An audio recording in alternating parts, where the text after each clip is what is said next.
চট্টগ্রামে ২৫ বছর আগে ফাইলবন্দি হয়ে পড়া সাবেক রাষ্ট্রপতি জিয়াউর রহমান হত্যা মামলাটি আবারও আলোচনায়। হত্যায় অভিযুক্তদের একজন মেজর মুজাফফর গ্রেফতারের পর দাবি উঠেছে মামলাটি পুনরুজ্জীবিত করার।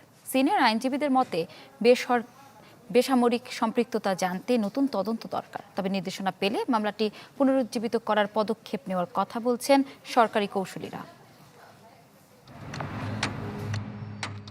১৯৮১ সালে ৩০ মে সাবেক রাষ্ট্রপতি জিয়াউর রহমান হত্যার একদিন পর চট্টগ্রামের কোতোয়ালি থানায় দায়ের করা হয়েছিল একটি হত্যা মামলা, যাতে আসামি করা হয় ১০ সেনা কর্মকর্তাকে, যার অন্যতম সদ্য গ্রেপ্তার হওয়া মেজর মোজাফফর হোসেন।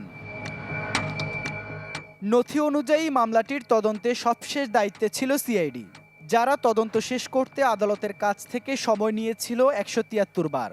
তবে ঘটনার সময় সার্কিট হাউসে অবস্থান করা অনেককে বারবার ডাকা হলেও সাক্ষ্য দিতে আসেননি, এমন মত দিয়ে ২০০১ সালের ১২ সেপ্টেম্বর চূড়ান্ত প্রতিবেদন দেন তদন্ত কর্মকর্তা, যা আদালত গ্রহণ করে ২৪ অক্টোবর। সাবেক সামরিক কর্মকর্তা সহ বিভিন্ন জনের লেখায় উঠে এসেছে কতিপয় বিপদগামী সেনার হাতে প্রাণ হারিয়েছিলেন তৎকালীন রাষ্ট্রপতি। তবে এর পেছনে বেসামরিক সম্পৃক্ততাও কখনো উড়িয়ে দেওয়া হয়নি। সিনিয়র আইনজীবীরা মনে করেন, সামরিক আদালতে ঘটনাটির বিচার হলেও দেশি বিদেশি ষড়যন্ত্র বা বেসামরিক সম্পৃক্ততা উদ্ঘাটনে মামলাটি পুনরুজ্জীবিত করে দরকার সমন্বিত তদন্ত।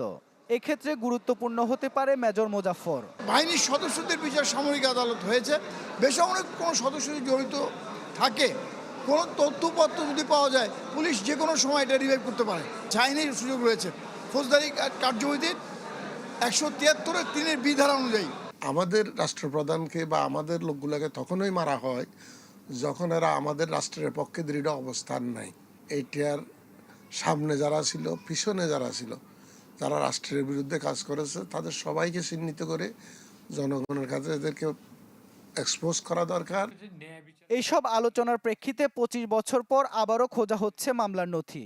সরকারি এই কৌঁসুলি বলছেন, নির্দেশনা পেলে মামলাটি পুনরুজ্জীবিত করার ব্যাপারে পদক্ষেপ নেবেন তিনি। যে কিভাবে এটাকে ভবিষ্যতে এগিয়ে নেওয়া যেতে পারে, বিচার নিশ্চিত করতে পারে, সেভাবে পরিকল্পনা চলছে। রাষ্ট্রের যে কাঠামো, বিচারিক কাঠামো থেকে কী সিদ্ধান্ত আসে, সেভাবে আমাদেরকে এগিয়ে যেতে হবে।